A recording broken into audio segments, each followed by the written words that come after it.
Dalam 1 tahun penuh, di balik dinding marmer dingin dan lampu putih yang tak pernah padam, seorang janda kaya raya bernama Arlena Putri hidup dengan satu ketakutan yang ia sembunyikan dari dunia.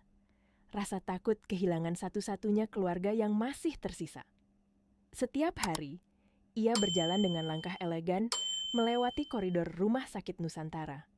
Namun tak ada seorang pun tahu bahwa setiap kali pintu ruang VIP setelah bubur 8 tertutup di belakangnya, hatinya runtuh dalam keheningan. Dan pada suatu pagi, yang seharusnya seperti rutinitas biasa, dunia Arlena hancur seketika. Kakeknya, seorang CEO berpengaruh yang koma selama setahun, menghilang tanpa jejak. Tidak ada rekaman CCTV, tidak ada saksi, tidak ada logika. Hanya satu kenyataan yang memecah seluruh ketenangannya. Kakeknya ditemukan. Duduk santai di taman, minum teh bersama seorang tukang kebun miskin. Tidak ada dokter, tidak ada alat medis, tidak ada penjelasan. Dan sejak momen itu, hidup Arlena berubah selamanya. Pada pagi yang sunyi di Rumah Sakit Nusantara Jakarta, cahaya putih menyapu lorong-lorong panjang yang selalu tampak steril. Lantainya berkilau seperti cermin, aroma antiseptik menggantung di udara. Namun keindahan itu tidak mampu menyingkirkan rasa kosong yang telah menetap selama setahun di ruang VIP Ciabur 8. Di ruangan mewah berlapis marmer krem, dengan tirai tebal dan bunga segar yang diganti setiap 2 hari, terbaring seorang pria tua bernama Tuan Wiratmaja. Dahulu, ia adalah sosok yang disegani, CEO kuat, pemimpin cerdas. Namun kini tubuhnya kurus, kulitnya pucat, dan rambutnya memutih seluruhnya. Alat-alat medis berdetak lambat, seperti waktu yang menipis perlahan. Sejak kecelakaan itu, matanya tidak pernah terbuka lagi. Setiap hari, tanpa pernah absen, Arlena datang. Suara langkah sepatu haknya selalu berpadu dengan detak mesin jantung kakeknya, seperti ritual tak terlihat. Di balik penampilan elegan, parfum mahal, dan sikap tegas seorang pewaris keluarga besar, tersimpan kegelisahan yang tidak pernah padam. Ia menggenggam tangan keriput kakeknya dengan hati yang hampir menyerah. "Kakek, sudah setahun. Kapan kakek bangun?" bisiknya. Takut suaranya sendiri menghancurkan harapan yang tipis itu. Para perawat sudah terbiasa melihatnya duduk berjam-jam. Ada yang mengagumi keteguhannya. Ada yang berbisik di belakang punggungnya bahwa Arlena hanya ingin menjaga citra keluarga. Tapi, tidak ada yang benar-benar tahu. Kehilangan kakeknya berarti kehilangan seluruh hidupnya. Ia memarahi bawahan lebih sering, menolak rapat, bahkan mengancam memecat siapapun yang berani mengusulkan mencabut alat bantu hidup kakeknya. "Selama aku masih bernapas, tidak ada yang menyentuh tubuh kakekku," ujarnya suatu hari. Namun, yang tidak ia ucapkan adalah ini. Ia takut. Takut sendirian. Takut hampa. Takut kembali menjadi perempuan yang pernah hancur berkeping-keping. Setahun berlalu tanpa perubahan sekecil apapun. Dokter menawarkan terapi baru, fisioterapi modern, hingga bantuan dari luar negeri. Semua ditolaknya. Semua ia anggap tidak cukup. Setiap malam, ia menatap kota Jakarta dari jendela besar ruangan itu, bertanya dalam hati apakah keajaiban masih mungkin datang. Yang tidak ia ketahui, keajaiban itu sebenarnya sudah berjalan pelan-pelan di sekitar rumah sakit. Bukan dari dokter, bukan dari mesin canggih, bukan dari obat mahal, tetapi dari seorang tukang kebun sederhana. Pria yang bahkan tidak dianggap keberadaannya. Dan pagi ketika sang kakek menghilang, adalah awal dari semuanya. Pagi itu seharusnya menjadi pagi seperti biasanya. Perawat mengganti cairan infus, dokter melakukan ronde, petugas kebersihan lewat sambil mendorong troli. Arlena pun datang dengan langkah anggun yang sudah menjadi ciri khasnya. Namun, ketenangan yang selama ini melingkupi lantai VIP mendadak pecah oleh teriakan yang menggema begitu keras hingga membuat setiap orang terhenti. "Bu dokter, ruang Sudubur Roda Sriman, pasiennya hilang!" Jeritan itu menggulung koridor seperti ombak besar. Aroma kopi dari meja perawat lenyap digantikan kepanikan. Perawat-perawat berlari, pintu dibuka dan ditutup dengan suara keras. Langkah kaki bergema tanpa arah. Dokter jaga datang dengan wajah pucat pasi, ketika melihat ranjang kosong di tengah ruangan mewah itu. Selimutnya terlipat rapi, bantalnya bersih, dan alat medis yang seharusnya terpasang di tubuh pasien dilepas dengan sangat hati-hati, seakan dilakukan oleh tangan yang benar-benar terlatih. "Ini mustahil," gumam sang dokter dengan suara gemetar. "Pasien ini sudah koma setahun, menggerakkan jari pun hampir tidak mungkin." Arlena muncul tepat ketika kekacauan mencapai puncaknya. Begitu melihat kerumunan di depan ruangan kakeknya, langkahnya otomatis berubah cepat. Tumit sepatu lobutinnya menghentak lantai marmer. Ia nyaris tidak bernafas ketika mendengar laporan perawat muda yang hampir menangis. "Bu Arlena, kakek Anda hilang." Darah Arlena serasa turun ke kaki. "Apa maksudmu hilang?" Suaranya bergetar, namun tatapan matanya tetap tajam. Dokter Gasta mengambil alih penjelasan, mencoba menjaga ketenangannya. Namun suara itu tetap terdengar rapuh. "Tidak ada jejak apapun, tidak ada rekaman CCTV. Seperti beliau bangun dan berjalan keluar sendiri." Kata-kata itu seperti pisau menusuk logika.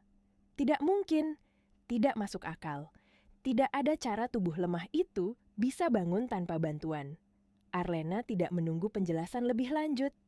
Ia masuk ke ruangan kosong itu, matanya langsung memindai setiap detail. Bantal yang masih rapi, selimut yang tersingkap sedikit, seolah seseorang baru saja duduk sebelum berdiri. Alat medis yang terlepas tanpa merusak kulit. Semua bukan gambaran pelarian panik, melainkan pekerjaan tangan yang sabar dan telaten. Tangannya meraih sisi ranjang, dada naik turun tak terkendali. Dunia seperti berputar. Setahun ia menjaga, setahun ia menunggu, setahun ia hidup dalam harapan dan ketakutan. Dan pagi ini semuanya menghilang begitu saja, seakan kakeknya menembus udara. Ia berbalik dengan sorot mata seorang wanita yang terbakar kemarahan dan ketakutan, dua hal yang selalu menjadi kekuatan sekaligus kelemahannya. "Tutup seluruh pintu rumah sakit. Security, cari kakek saya sekarang juga." Perintah itu memicu gerakan besar. Security menutup akses keluar. Dokter memeriksa ruangan satu persatu. Manajemen berusaha menenangkan rumor yang sudah terlanjur menyebar ke media. Namun, sesuatu yang lebih meresahkan muncul saat Arlena bertanya, "Bagaimana CCTV?" Supervisor keamanan menunduk, wajahnya tegang. "Semua kamera di lantai VIP mati selama 7 menit. Tepat saat Tuan Wiratmaja menghilang." Arlena merinding. Ada yang sabotase, ada seseorang yang tahu apa yang mereka lakukan. Di tengah kegaduhan itu, seorang petugas kebersihan tiba-tiba berbicara dengan suara lirih dan ragu-ragu, seakan setiap kata yang keluar bisa menjatuhkan hidupnya sendiri. "Bu, saya tidak tahu apakah ini penting, tapi saya melihat seseorang mendorong kursi roda ke arah taman belakang. Pagi sekali." Arlena memicingkan mata. Taman belakang adalah area yang jarang dilewati siapapun, kecuali tukang kebun dan petugas kebersihan. "Siapa yang kau lihat?" tanyanya tegas.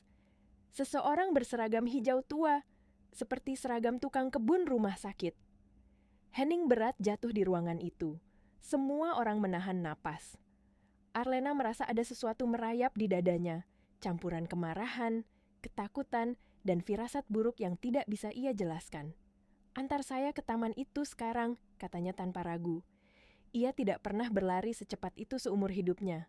Tumit sepatunya hampir patah, rambutnya berantakan tertiup angin, tetapi ia tidak peduli. Setiap langkah seakan mendekatkannya pada sebuah kenyataan yang tidak ingin ia hadapi, namun juga tidak bisa ia hindari. Taman belakang itu sunyi, sejuk, dipenuhi aroma tanah basah. Burung-burung berkicau, kontras dengan gejolak di dalam gedung. Dan tepat ketika pintu kaca terbuka, Arlena terdiam, napasnya tercekat. Di bawah rindangnya pohon flamboyan merah, tampak pemandangan yang menghancurkan segala logikanya. Kakeknya, pria yang koma setahun penuh, duduk tegak di bangku taman tanpa alat medis apapun, menyeruput teh hangat dengan tenang, seolah baru bangun dari tidur siang. Dan di sampingnya, duduk seorang pria muda berseragam tukang kebun. Wajahnya sederhana, namun bersih. Senyumnya lembut, damai, seperti pagi yang baru dimulai. "Kak, Kek!" Suara Arlena pecah, Tenggorokannya terbakar oleh syok dan kelegaan yang tak mampu ia pahami. Kakeknya menoleh. Senyum kecil muncul di bibirnya. "Sini, Lena." Dunia Arlena runtuh, lututnya hampir lemas. Air mata mengalir tanpa bisa ia tahan. Dan hari itu, tanpa ia sadari, adalah hari ketika takdir mengubah hidupnya. Arlena berdiri terpaku, tak mampu menentukan apakah ia sedang bermimpi atau terjaga. Matanya berkaca-kaca, lututnya terasa goyah. 1 tahun penuh ia duduk di samping ranjang kakeknya, mendengarkan bunyi mesin medis yang monoton, menahan napas setiap kali infus tetesnya melambat. Dan kini, kakeknya duduk tegak di bangku taman, minum teh, ditemani seorang tukang kebun asing.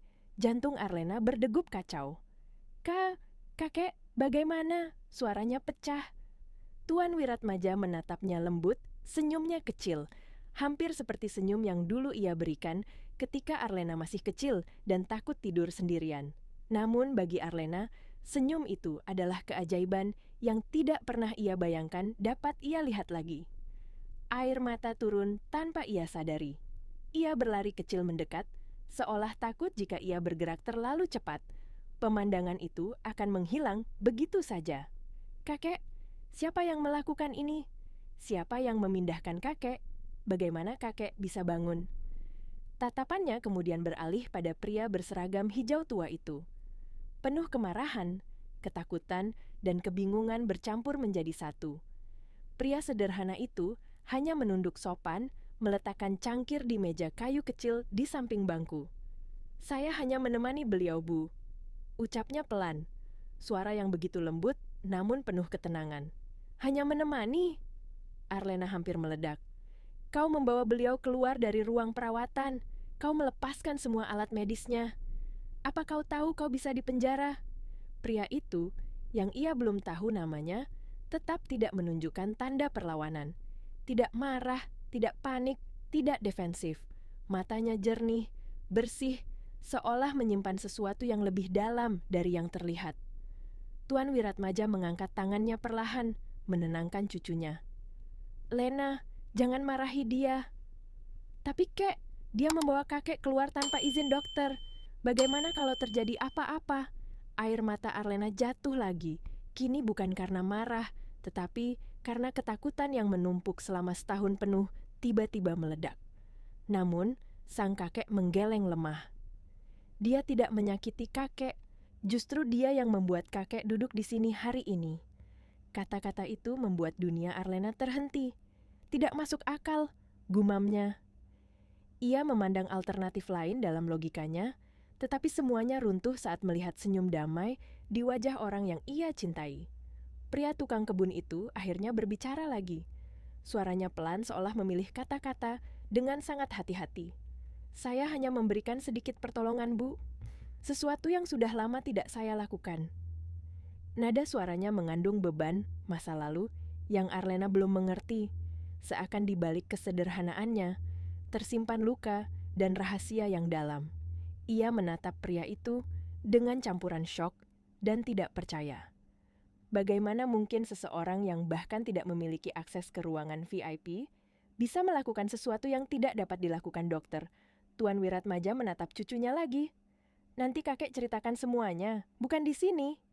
Arlena menggigit bibirnya, menahan emosi yang meletup-letup, namun hatinya mulai merasakan sesuatu yang tidak pernah ia duga.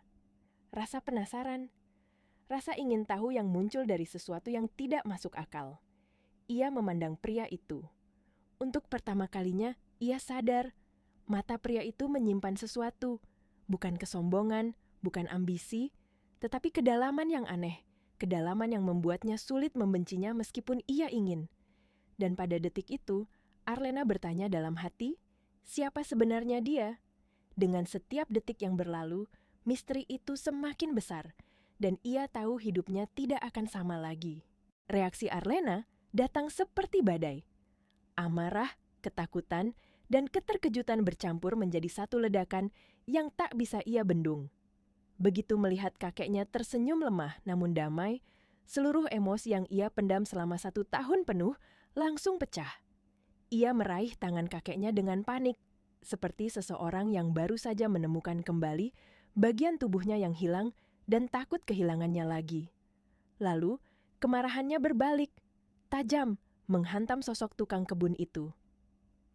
"Apa yang kau lakukan pada kakek saya?" teriaknya, suaranya bergetar seperti cambuk yang diayunkan oleh seseorang yang sudah berada di batas kewarasan. Pria itu berdiri perlahan, gerakannya tenang seperti seseorang yang sudah menerima apapun konsekuensinya. "Saya hanya membantu, Bu," ucapnya lirih. Tidak ada ketakutan, tidak ada defensif, hanya ketulusan yang anehnya membuat Arlena semakin tersulut. "Membantu?" Arlena mendekat, tatapannya tajam seperti pisau. "Kakek saya koma setahun, dokter spesialis datang bergantian setiap hari, dan kau seorang tukang kebun, berani menyentuhnya?" Pria itu tetap diam, menunduk dalam, seolah memahami rasa sakit Arlena lebih dari yang ia tunjukkan. Arlena mengambil langkah maju lagi, suaranya naik, bukan hanya marah, tetapi penuh trauma yang selama ini ia kubur.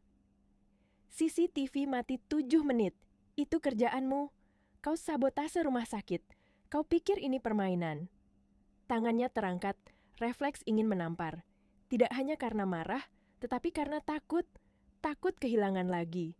Takut apa yang ia lihat hanyalah mimpi.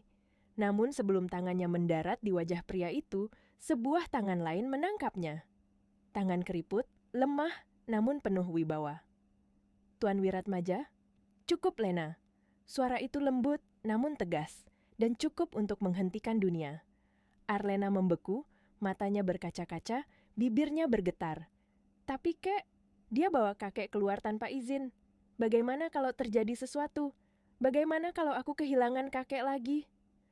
Tangis yang selama ini ia tahan, tangis yang tidak pernah ia tunjukkan pada siapapun, akhirnya merembes keluar.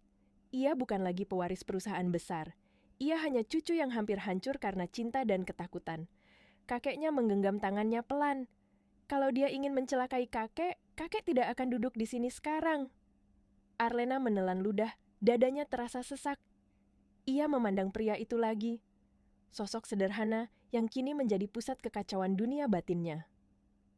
"Jadi, kau bilang kau menyelamatkan kakek saya?" Suaranya penuh sinisme, namun juga penuh rasa ingin tahu yang ia tidak mau akui. Pria itu, yang namanya belum ia ketahui, mengangkat kepalanya sedikit. Tatapannya jernih, begitu jernih hingga Arlena merasa seluruh amarahnya menabrak dinding bening. "Saya hanya melakukan apa yang saya bisa, Bu Arlena. Kalau saya salah, saya siap bertanggung jawab." Kalimat itu bukan pembelaan, bukan argumen. Justru membuat Arlena semakin gamang. Bagaimana mungkin seseorang berkata seperti itu tanpa sedikit pun rasa takut? Siapa sebenarnya pria ini? Bertanggung jawab? Dengan apa? Dengan gaji tukang kebunmu? Arlena membalas dengan suara pecah. "Kau tidak tahu apa yang sudah kami lalui. Kau tidak tahu rasanya melihat satu-satunya keluarga koma setahun penuh, dan tiba-tiba berada di taman seolah tidak terjadi apa-apa." Pria itu menunduk hormat, matanya redup, mengandung luka yang tidak pernah ia ceritakan. "Saya tahu rasa kehilangan, Bu." Arlena terdiam sepersekian detik, seakan tersengat. Namun, ia kembali menutup dirinya dengan tembok kemarahan. "Kau diam, jangan sok tahu." Kakeknya akhirnya berdiri perlahan dari bangku taman, membuat Arlena tersentak karena tidak menyangka kakeknya sudah cukup kuat. "Dengarkan kakek dulu, Lena." Ia menatap cucunya dengan mata penuh kebijaksanaan yang hanya dimiliki orang yang telah hidup lebih lama dari rasa sakit manapun. "Kalau bukan karena dia, kakek tidak akan berdiri di sini, tidak akan duduk di taman ini, tidak akan bicara denganmu." Dunia Arlena seperti berhenti berputar. "Apa maksud kakek?" Pria itu menunduk lagi dan berkata dengan suara lirih yang mengguncang hati siapapun yang mendengarnya. "Saya hanya memberikan terapi ringan, pijat saraf, ramuan herbal, teknik lama dari kampung saya." Arlena hampir tertawa getir. "Terapi kampungan bisa membangunkan orang koma setahun, itu omong kosong." Namun kakeknya tersenyum. Senyum seorang lelaki tua yang telah melihat kebenaran dengan matanya sendiri. Bukan omong kosong, Lena. Kakek merasakannya. Arlena memegang dadanya, berusaha menerima kenyataan yang terasa terlalu besar untuk hatinya yang rapuh. Pria sederhana ini, tukang kebun ini, apakah benar dia yang menyelamatkan satu-satunya keluarga yang ia miliki? Dan untuk pertama kalinya sejak ia melihat pria itu, amarah Arlena mulai meretakkan sedikit, berubah menjadi sesuatu yang jauh lebih berbahaya. Rasa penasaran, rasa yang dapat mengubah seluruh hidupnya. Taman belakang yang tadinya tenang, kini diselimuti ketegangan yang begitu pekat hingga udara terasa berat untuk dihirup. Arlena berdiri dengan kedua tangan mengepal di sisi tubuhnya, matanya merah oleh kemarahan dan kebingungan yang berputar-putar tanpa arah. Ia ingin membenci pria itu, ingin menyalahkannya, ingin menyingkirkan semua hal yang tidak bisa ia kontrol. Namun, setiap kali tatapannya jatuh pada wajah pria sederhana itu, ia justru melihat ketenangan yang tidak masuk akal. Pria itu, yang akhirnya akan ia kenal sebagai Raga, duduk perlahan kembali di bangku taman, seolah meminta izin tanpa berkata-kata. Ia menunduk dalam, lalu dengan suara yang hampir seperti bisikan, ia berkata, "Bu Arlena, selama setahun saya merawat taman ini, saya sering melihat Anda berdiri di jendela ruangan kakek Anda." Arlena terkejut seolah seseorang baru saja menelanjangi rahasia terdalamnya. Ia tidak pernah sadar bahwa setiap malam ketika ia menangis sendirian, ketika ia rapuh, ketika ia tidak menjadi Arlena yang dunia lihat, ada seseorang yang menyaksikan semuanya dari kejauhan. "Saya melihat Anda menangis," lanjut Raga. Nada suaranya tidak menghakimi, tidak sombong, hanya jujur dan penuh empati. Bukan sekali, bukan dua kali, hampir setiap malam. Arlena menelan ludah, tenggorokannya kering. Kata-kata itu seperti mengetuk pintu yang sudah lama ia kunci rapat-rapat. Ia ingin menyangkal, ingin membantah, tapi ia tidak mampu, karena itu semua benar. Raga menghela napas pelan, dan waktu itu saya berpikir, kalau saya tidak membantu kakek Anda, tidak ada yang bisa membuat air mata Anda berhenti. Arlena terpaku, tidak menyangka alasan pria itu lakukan semua ini. Bukan karena ambisi, bukan karena nekat, bukan karena ingin dianggap hebat, tetapi karena ia tidak tahan melihatnya menderita. Ia memandang Raga dengan mata yang perlahan melembut, namun bibirnya tetap tegang. "Masuk ruangan tanpa izin. Itu tindakan gegabah," katanya pelan, suaranya masih bergetar. "Saya tahu," sahut Raga. "Saya tidak berniat menyakiti siapapun. Saya hanya melihat kondisi beliau semakin melemah. Saya takut terlambat." Arlena mengerutkan kening, bingung sekaligus tertarik pada keberanian orang yang bahkan tidak memiliki kekuatan apapun dalam struktur rumah sakit ini. "Kau bukan dokter. Kau tidak punya hak menyimpulkan kondisi medis kakek saya." "Saya memang bukan dokter," jawab Raga sambil mengangguk hormat. "Tapi saya belajar dari keluarga saya, keluarga tabib, ahli saraf tradisional." Tuan Wiratmaja tersenyum lembut dari sampingnya. "Tekniknya bukan pijat biasa, Lena. Kakek merasakannya. Ada sesuatu yang berbeda." Arlena menyipitkan mata, mencoba merasionalisasi hal yang terasa terlalu mistis baginya. Tabib desa, ramuan herbal, pemijatan, itu semua tidak punya bukti medis. "Benar," jawab Raga. "Teknik itu tidak diakui rumah sakit modern. Bahkan keluarga saya pun sudah banyak yang meninggalkannya." Ia diam sejenak, matanya memandang tanah. "Dan saya sendiri sudah lama berhenti melakukannya." Arlena belum sempat bertanya ketika Raga melanjutkan, suaranya retak penuh luka yang disembunyikan. "Saya berhenti karena saya gagal menyelamatkan ibu saya sendiri." Kata-kata itu menggantung di udara, membuat taman terasa membeku. Angin berhenti bertiup, burung berhenti berkicau, dan Arlena merasakan hatinya ikut tertusuk. "Ibu saya," Raga mengusap tengkuknya, menahan getir yang hampir menghancurkan dirinya. "Meninggal di pangkuan saya. Sejak itu saya bersumpah tidak akan menggunakan teknik itu lagi." Arlena terdiam, dadanya sesak. Untuk pertama kalinya, ia melihat bukan tukang kebun di hadapannya, tetapi seorang pria yang membawa luka besar yang tidak pernah ia sembuhkan. "Saya takut, Bu." lanjut Raga. Takut mengulang kegagalan, takut kehilangan lagi. Saya pikir lebih baik saya merawat tanaman. Tanaman tidak mati karena saya salah sentuh. Tuan Wiratmaja menepuk bahu Raga, memberi kekuatan yang hanya bisa diberikan oleh seseorang yang benar-benar mengerti rasa kehilangan. Kamu tidak gagal, Nak.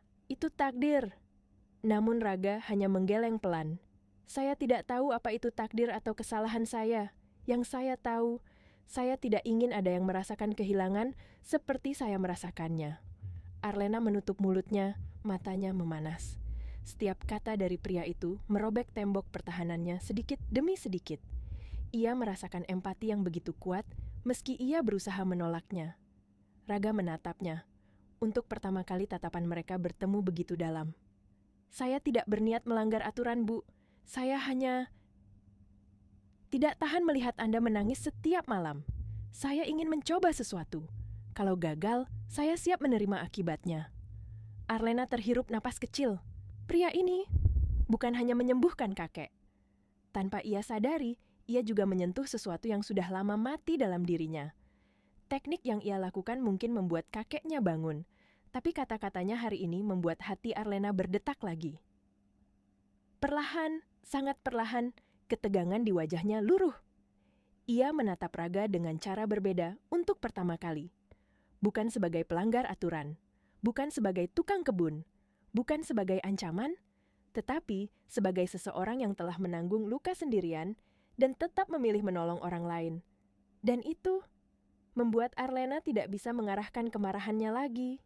Bayangan pepohonan flamboyan memanjang di tanah ketika sore merayap perlahan, meninggalkan garis-garis cahaya hangat yang menari di bangku kayu taman itu.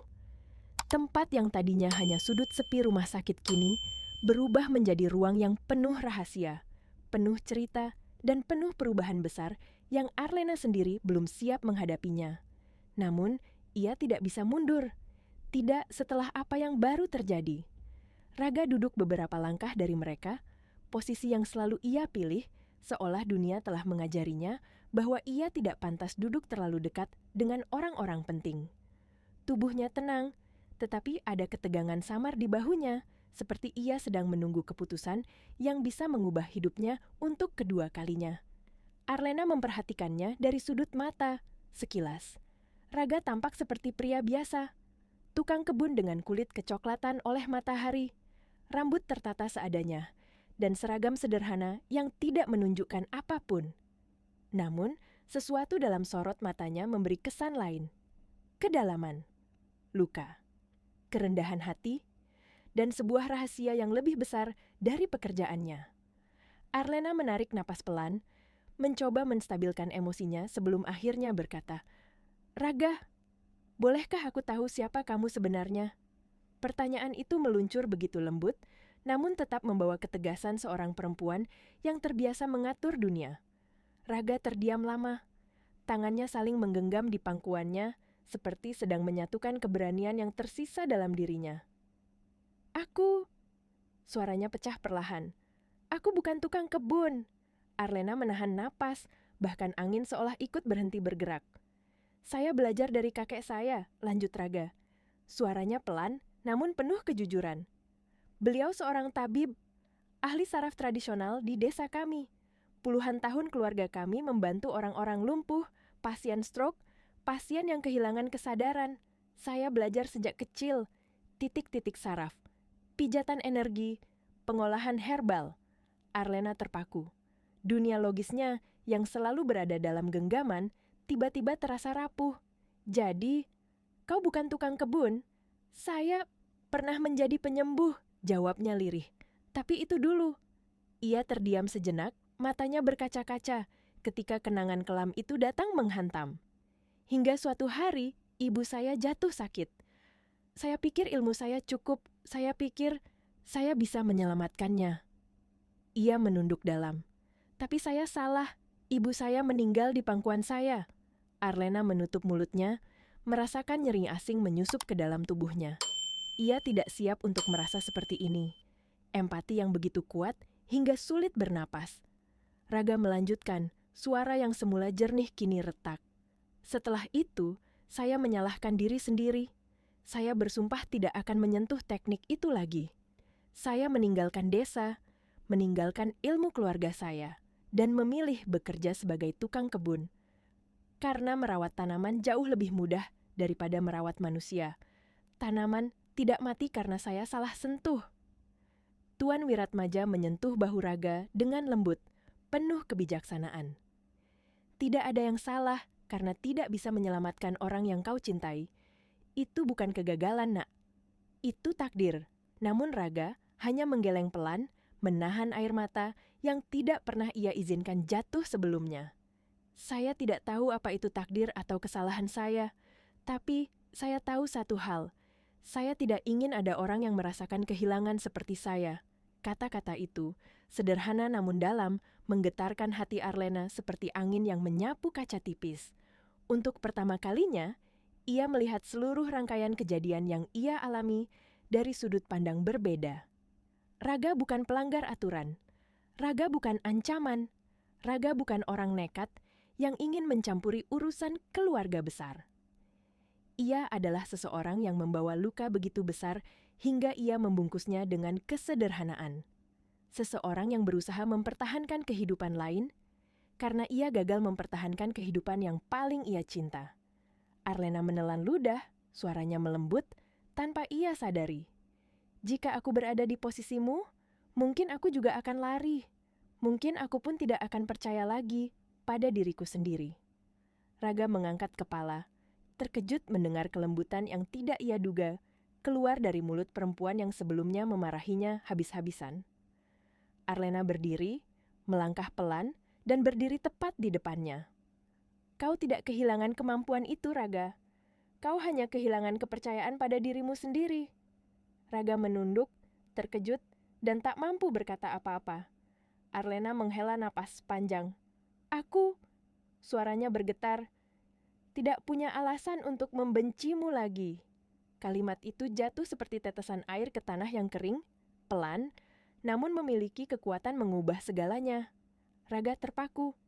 Ia tidak berani mengangkat wajahnya, takut melihat sesuatu yang bisa menghancurkan pertahanan hatinya. Namun, dalam dada Arlena, sesuatu mulai bergerak. Sesuatu yang lembut, hangat, dan berbahaya. Perasaan yang tidak pernah ia sangka dapat muncul dari seseorang berseragam tukang kebun. Perasaan yang tumbuh dari luka, ketulusan, dan keberanian seorang pria sederhana bernama Raga. Dan tanpa ia sadari, sore itu menjadi titik pertama di mana hati Arlena mulai berubah. Hari-hari setelah peristiwa di taman itu berjalan dengan cara yang tidak pernah Arlena bayangkan sebelumnya. Rutinitasnya tidak berubah. Ia masih datang ke rumah sakit setiap hari, masih memeriksa kondisi kakeknya, masih menjaga wibawa sebagai pewaris keluarga besar. Namun, ada sesuatu dalam langkahnya yang berbeda. Seolah satu beban besar yang menjerat dadanya selama setahun perlahan terangkat. Nafasnya lebih ringan, matanya lebih hidup, dan setiap kali ia melangkah melewati koridor menuju taman belakang, hatinya bergerak sedikit lebih cepat. Awalnya, ia datang hanya untuk berterima kasih, ucapan terima kasih yang ia ulang berkali-kali namun tetap terasa kurang. Ucapan yang sebelumnya terasa mustahil untuk keluar dari bibir seorang wanita seangkuh dirinya, kini menjadi kalimat yang ingin ia sampaikan setiap kali melihat pria itu. Namun tanpa disadari, kunjungan singkat itu berubah menjadi rutinitas. Rutinitas yang tidak lagi dipaksakan oleh rasa tanggung jawab, tetapi oleh sesuatu yang menghanyutkan dirinya diam-diam. Setiap pagi, ketika matahari masih lembut, Arlena melangkah menuju taman, dan selalu pria itu ada di sana. Raga, dengan seragam hijaunya yang sederhana, menyapu daun-daun flamboyan yang gugur dengan kesabaran luar biasa.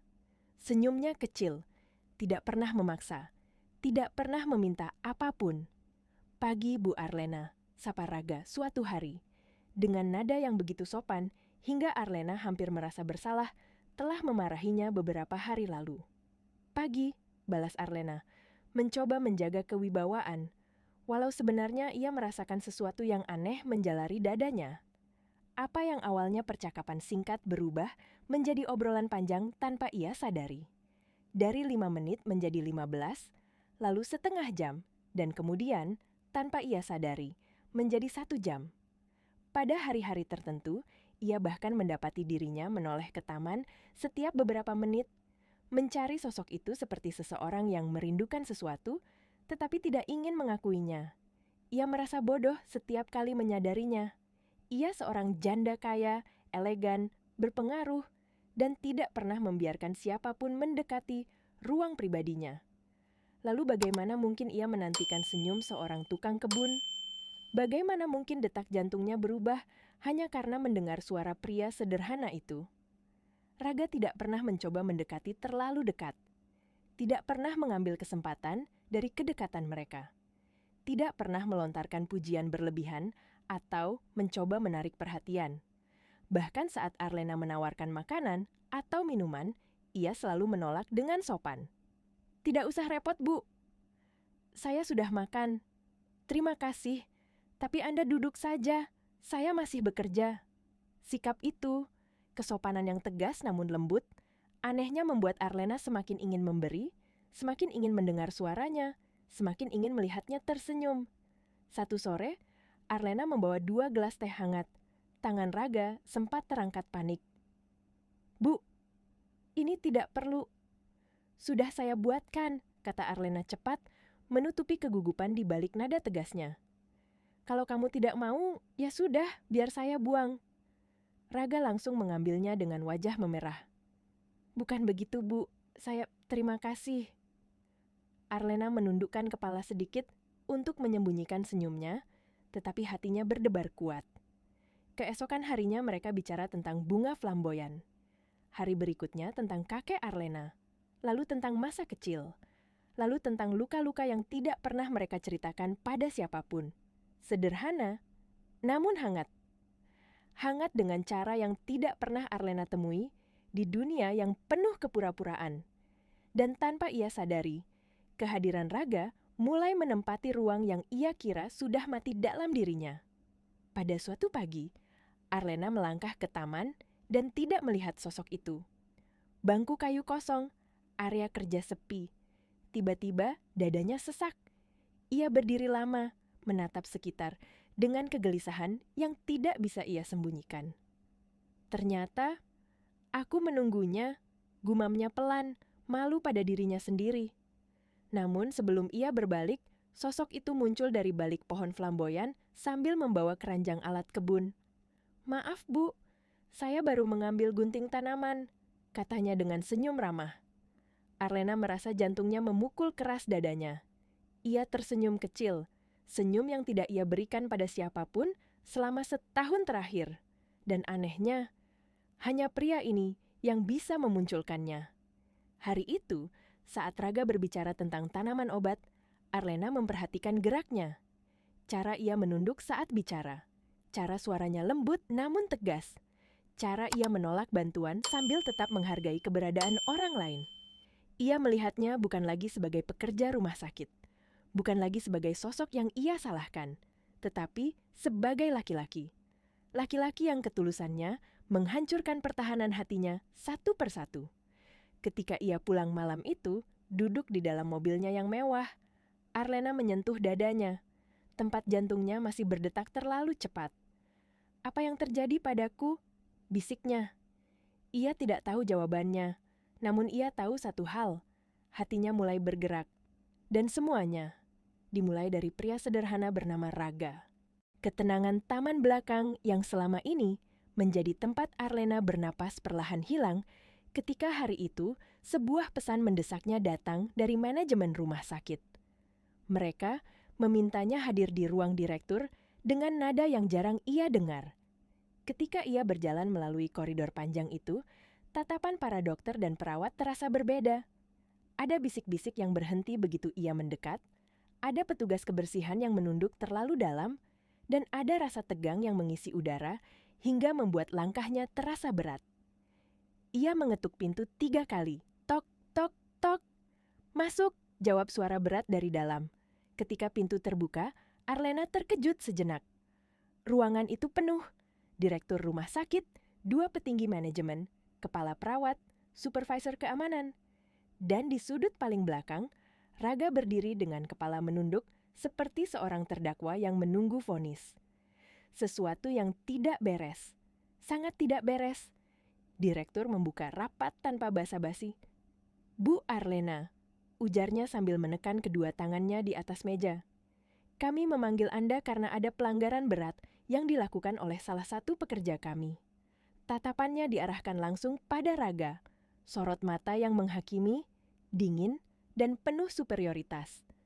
Arlena mengangkat alis, wajahnya tetap tenang, namun hatinya mulai berdenyut gelisah. "Apa yang dilakukan Raga?" Direktur menarik napas panjang, seolah ingin memastikan semua orang mendengar tuduhannya dengan jelas. Dia memasuki ruang pasien VIP tanpa izin, memutus peralatan medis tanpa persetujuan dokter, membawa pasien keluar ruangan tanpa pendamping medis, dan melakukan tindakan ilegal yang tidak sesuai prosedur rumah sakit. Arlena hampir tertawa getir. Nada sinisnya muncul secara otomatis. Dan tindakan ilegal itu berhasil menyembuhkan kakek saya yang koma selama 1 tahun. Aneh sekali, Anda lupa menyebut bagian itu. Ruangan mendadak sunyi. Ada kepala yang menunduk, ada tangan yang gelisah di pangkuan, dan ada manajemen yang saling melirik cemas. Namun direktur tidak mundur. "Prosedur adalah prosedur, Bu. Jika kami membiarkan staf rendahan bertindak sesuka hati, reputasi rumah sakit akan hancur. Kami tidak bisa menoleransi tindakan seperti itu. Karena itu, kami memutuskan untuk memecat Raga." Kata memecat itu jatuh seperti palu godam. Arlena menatap Raga. Pria itu tidak berkata apa-apa, tidak membela diri, tidak memohon. Ia menerima keputusan itu seperti seseorang yang yakin bahwa hidupnya memang selalu harus berada di tempat paling rendah. Dan justru ketenangan itu membuat darah Arlena mendidih. Ia melangkah ke tengah ruangan, sepatu haknya mengetuk lantai marmer seperti dentuman amarah yang tertahan. "Ulangi," katanya pelan. Direktur menelan ludah. "Kami memecat Raga, efektif hari ini." Arlena memutar tubuhnya dan menatap pria yang membuat hidupnya berubah beberapa minggu terakhir. Hati kecilnya terasa ditarik paksa. Raga berdiri diam seperti seseorang yang sudah lama menyerah pada hidup. Ia tidak sadar bahwa kali ini ada seseorang yang bersedia berperang untuknya. Arlena menoleh ke direktur, tatapannya berubah. Bukan tatapan cucu yang ketakutan, bukan wanita yang sedang rapuh, tetapi tatapan seorang pewaris kerajaan bisnis, dingin, tajam, dan tidak bisa dibantah. "Kalau begitu," katanya dengan nada rendah yang menebarkan ancaman, "dengarkan saya baik-baik. Semua orang menahan napas. Saya pemegang 31% saham Rumah Sakit Nusantara. Keluarga saya menyumbang 1/4 pembangunan gedung baru, laboratorium, dan fasilitas penelitian, dan saya secara pribadi adalah penyumbang dana terbesar untuk program CSR rumah sakit ini." Wajah direktur memucat. Kepala perawat refleks menutup mulut. Supervisor keamanan menunduk. Namun, Arlena belum selesai. "Jika Anda memecat Raga, saya akan menarik seluruh saham keluarga saya dalam waktu 24 jam. Ruangan langsung berubah dingin. Seseorang menjatuhkan berkas tanpa sengaja. "Anda pal," lanjut Arlena sambil menatap direktur tepat di mata, "tidak hanya akan kehilangan reputasi rumah sakit, Anda akan kehilangan rumah sakit ini." Direktur terhuyung sedikit, tak mampu menyembunyikan keterkejutannya. "Bu, Anda tidak bisa." Arlena memotong dengan keras. "Bisa, dan saya akan lakukan." Ia melangkah lebih dekat, suaranya menjadi dingin seperti baja.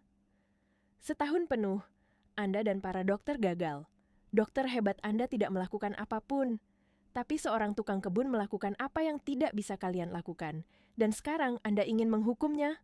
Direktur menelan ludah. "Reputasi. Oh, jadi reputasi lebih penting dari nyawa manusia? Bagus." Arlena tersenyum tipis. "Kalau begitu, biar saya pastikan reputasi itu runtuh bersama karier Anda." Hening panjang menyelimuti ruangan. Akhirnya, direktur mengangkat tangan menyerah. "Baiklah, pemecatan dibatalkan." Arlena tidak tersenyum. Ia hanya mengangguk sekali. Namun sebelum ia keluar, ia berkata pelan, cukup keras untuk semua mendengar. "Nilai seseorang tidak ditentukan oleh seragamnya. Dan pada momen itu, semua orang di ruangan mengetahui satu hal. Raga bukan lagi tukang kebun biasa di mata Arlena Putri. Sore itu, angin berembus lembut melintasi taman belakang Rumah Sakit Nusantara. Cahaya keemasan menjalar di antara dahan flamboyan, memantul pada bangku kayu tempat segala takdir dimulai. Taman yang dulu hanyalah sudut sepi kini menjadi ruang yang tidak bisa dipisahkan dari kisah hidup mereka. Tempat seorang kakek tersadar dari koma. Tempat air mata Arlena jatuh dan mulai sembuh. Tempat Raga menyentuh kembali keberanian yang ia kubur dalam-dalam. Tempat dua hati yang pernah hancur disatukan oleh sesuatu yang tidak pernah mereka duga. Hari itu, Tuan Wiratmaja memanggil Arlena dan Raga datang pada waktu yang sama. Ada sorot berbeda dalam mata tua itu. Bukan hanya rasa syukur, bukan hanya kebahagiaan, tetapi tekad seseorang yang merasa waktunya di dunia mungkin tidak banyak. Arlena duduk di sebelahnya, sedangkan Raga berdiri beberapa langkah dari mereka, gugup seperti selalu.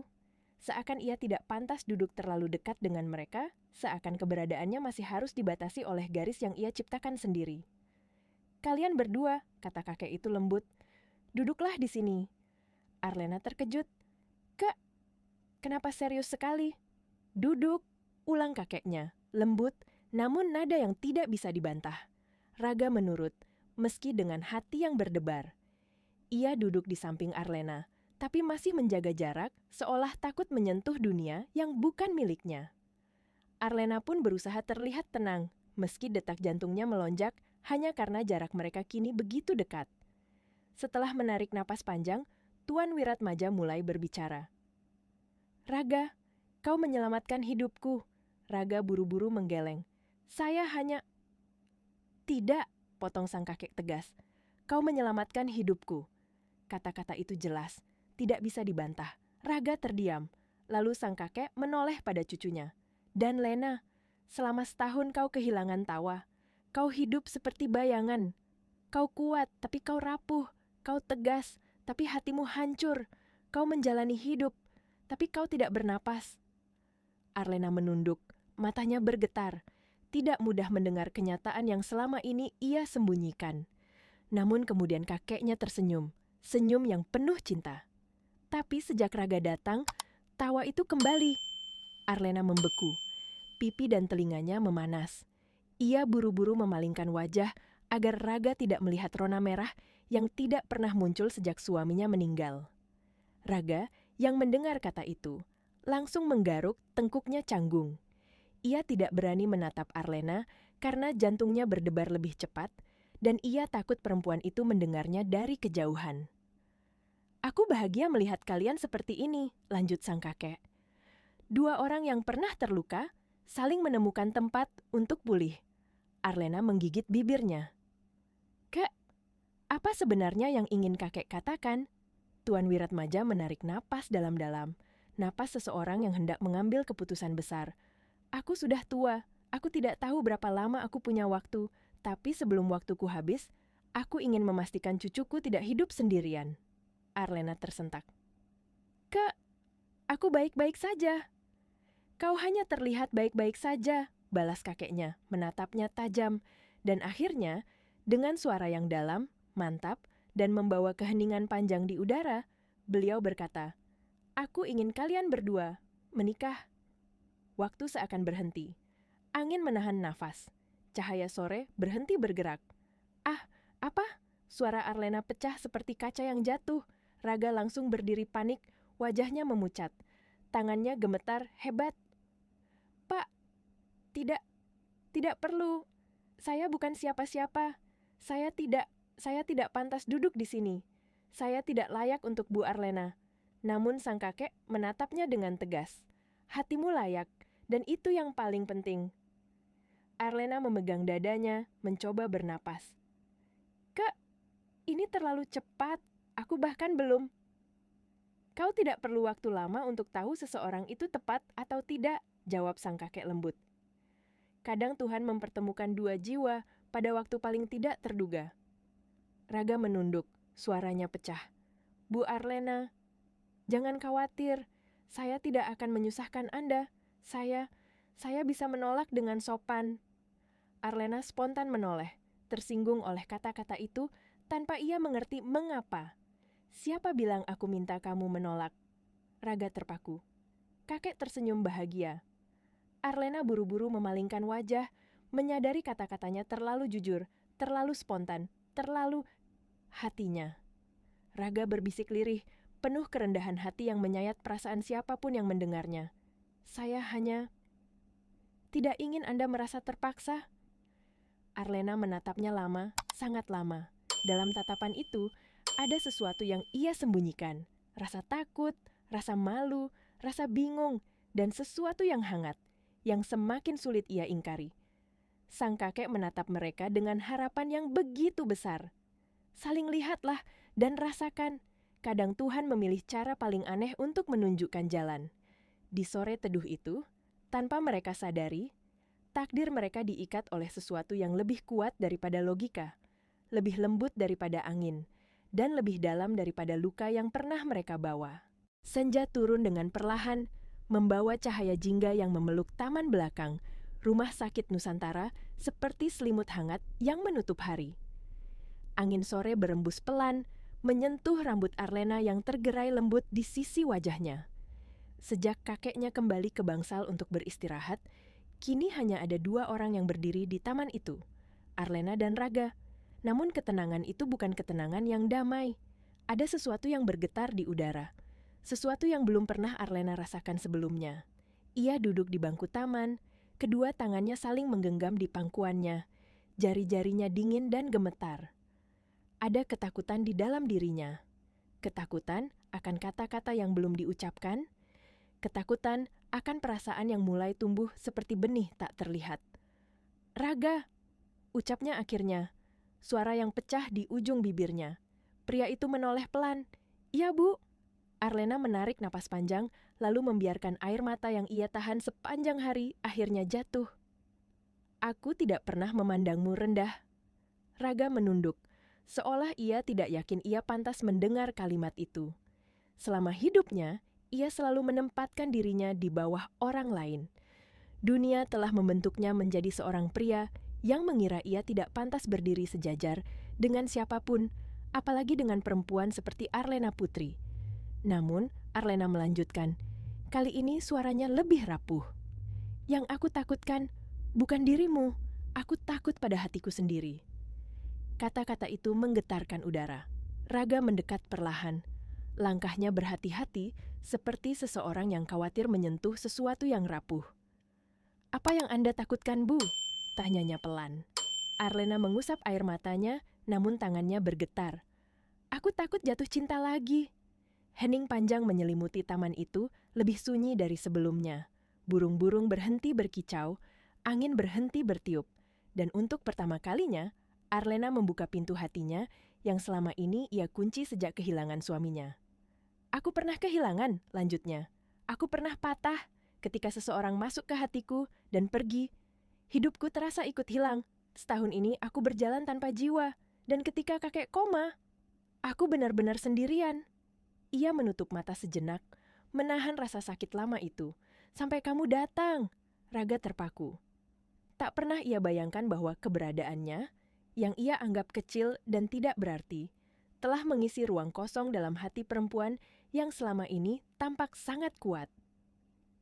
Ia membuka mulut untuk bicara, namun tidak ada suara yang keluar. Arlena menatapnya dengan mata merah oleh tangis. Kamu menyembuhkan kakekku, Raga, tapi kamu juga menyembuhkan bagian hatiku yang sudah lama mati. Air mata itu jatuh, bukan air mata kelemahan, tetapi air mata kebenaran. Melihat itu, Raga tidak lagi bisa menahan diri. Ia melangkah maju, lalu perlahan menggenggam tangan Arlena. Tangannya hangat, namun gemetar. Dan ketika tangan mereka bersentuhan, sesuatu yang lembut merambat dari telapak tangan hingga ke dalam hati Arlena. Bu Arlena, Raga berkata dengan suara bergetar. Saya tidak punya apa-apa, tidak punya jabatan, tidak punya harta, tidak punya masa depan yang jelas. Arlena mendongak. Mata mereka bertemu, Dan untuk pertama kalinya, Raga berbicara dengan keberanian seorang pria yang membuka seluruh isi hatinya. "Tapi kalau Anda izinkan," ia menelan ludah, suaranya pecah. "Saya ingin menjadi tempat Anda bersandar." Arlena terdiam, napasnya tercekat. Tidak ada rayuan palsu, tidak ada janji kosong, hanya ketulusan. Ketulusan yang membuat hatinya meleleh tanpa bisa ia cegah. Ia menatap Raga lama sekali, mencari kebohongan, mencari niat buruk, mencari sesuatu yang bisa membuatnya mundur. Namun, ia tidak menemukan apapun. Di balik mata pria itu hanya ada ketulusan dan rasa takut kehilangan yang sama seperti dirinya. Perlahan, Arlena bersandar pada dada Raga. Pria itu membeku sesaat, tidak percaya bahwa perempuan itu memilih bersandar padanya. Lalu, ia membalas pelukan itu dengan lembut. Tidak kuat, namun cukup untuk membuat Arlena merasa aman. "Raga," bisiknya, "itu saja."